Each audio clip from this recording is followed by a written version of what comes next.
right, good morning, everyone. I'm so glad you're here this morning on this beautiful day. We're having some beautiful weather lately. It's been great. We have a couple of announcements. First off, hey, Micah, I think we're on the wrong. Let's see. There we go.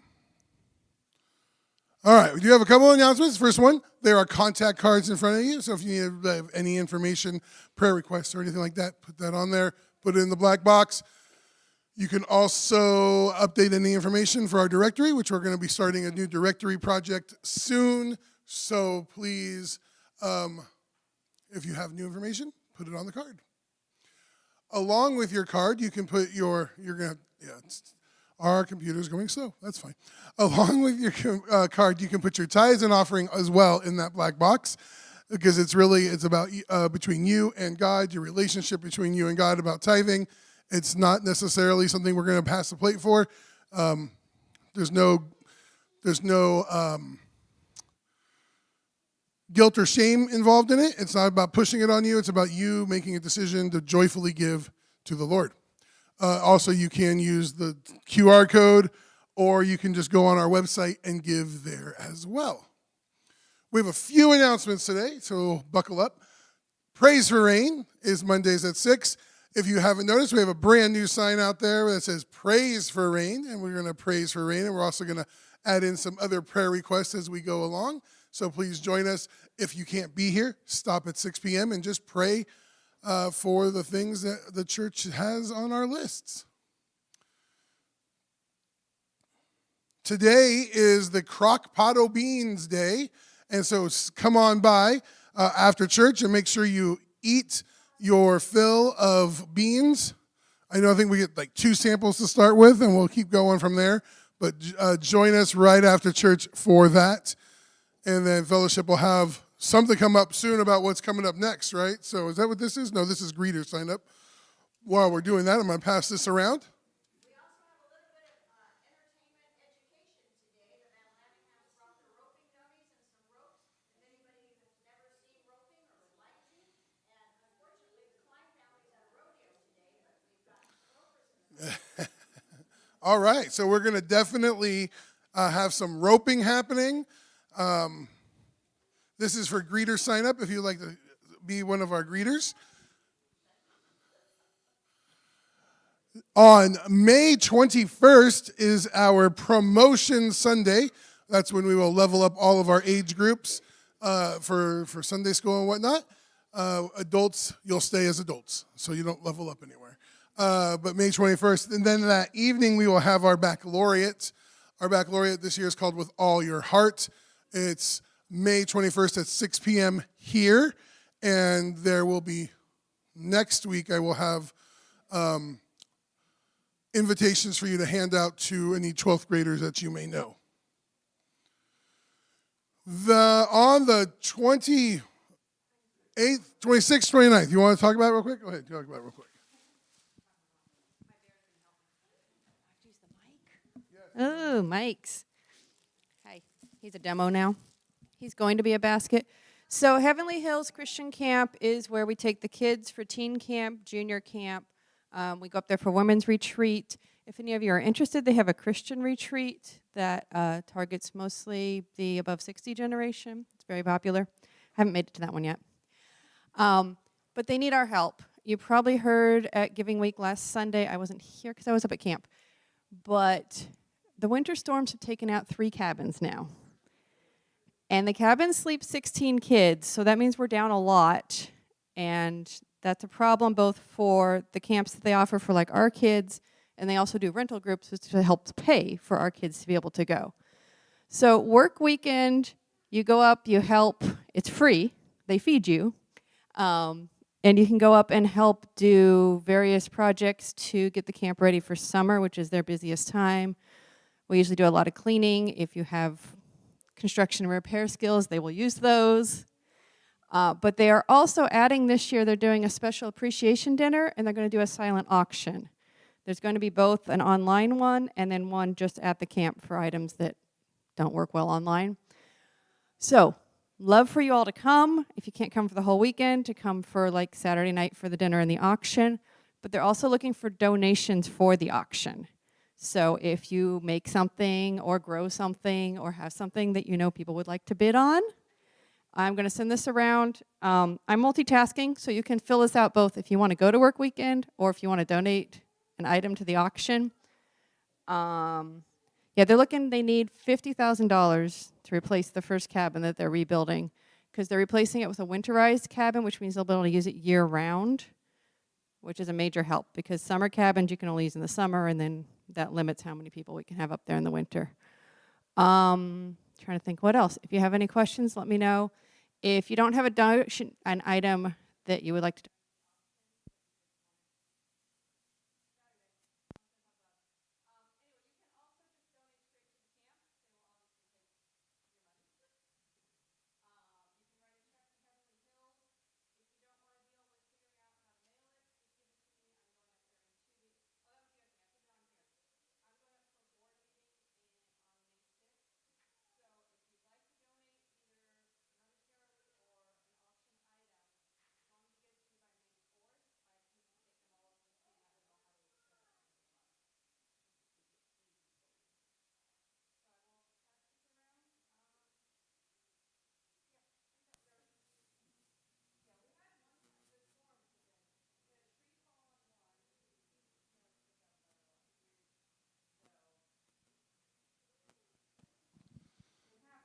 And I don't know if I had a chance to tell you all this, but Amy is now on the board of directors at the camp. So we have a very big representation, not just with our delegates, but we also have a board member at the camp. So it's really our camp as much as anything else.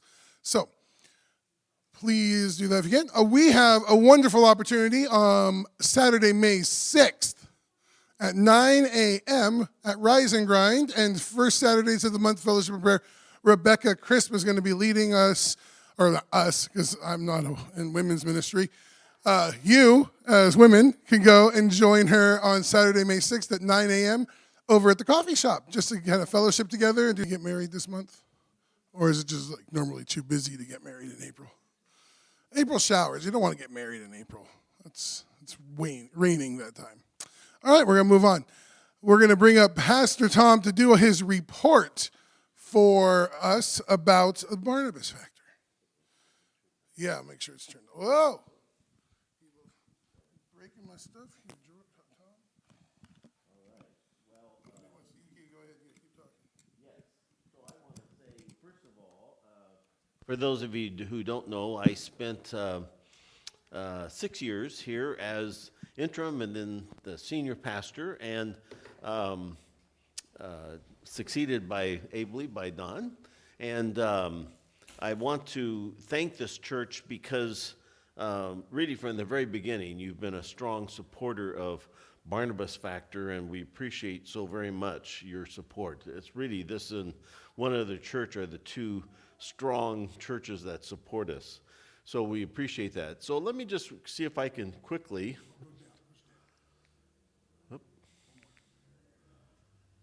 Oh, okay, too much. Okay. All right, yes. So one of the really strategic needs, I think, in modern missions is to train pastors. We can try to recruit an Anglo or a USA couple, takes a lot of money, send them off to learn the language, move, and it seems like Americans require a lot more in terms of needs and finances, but the other option is to train indigenous leaders. Train leaders where they are. They know the language, they know the culture. It doesn't take much of anything in terms of finances because they're committed. Many of them are already pastors of churches. So we, especially in Africa and in India as well, we have been at this for over 20 years, and by God's grace, we have now trained over 30,000. Really, the number is about 32,000 pastors. So we train pastors in two ways. In-person seminars in Africa, we call that basic training.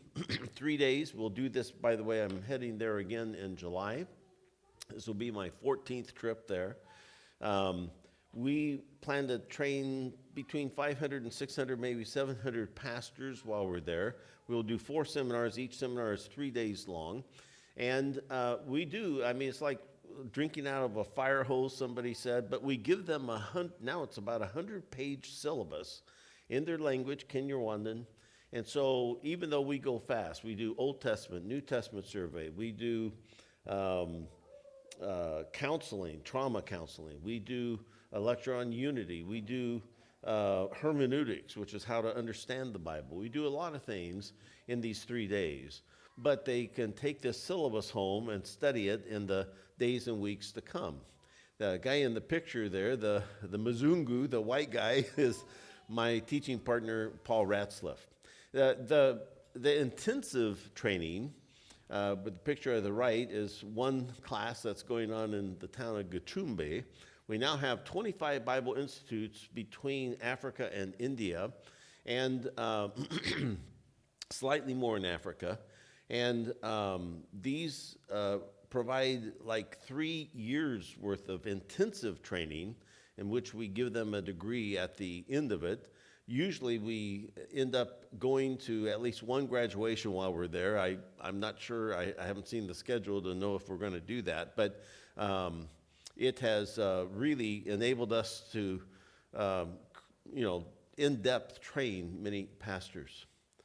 In India, it's a very unique challenge, so different from Africa. In Africa, we go to Christian majority countries.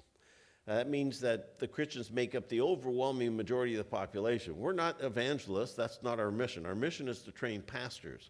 So we go out into the villages, dusty villages, and we find pastors that have had a 6th grade or at most a 9th grade education, where the state stops at that point offering free education. The parents have to pay. They're too poor. They can't do that. So most of these guys have never had theological training of any kind. So we do that. In India, Christianity is 3% of the total population.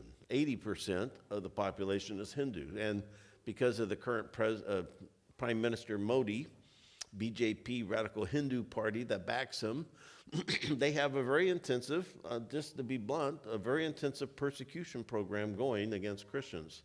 The latest thing they're doing is them. And they don't even, I'll give you, for example, on a Wednesday night, a pastor will be having a process, which goes along with the BJP party, and they promote radical Hinduism, and they're very aggressive. They go into the church, interrupt the meeting, arrest the pastor on the spot, put him in jail. It takes over $1,000 to free him on bail. We've helped several pastors with like $100. So there are many being imprisoned, frankly.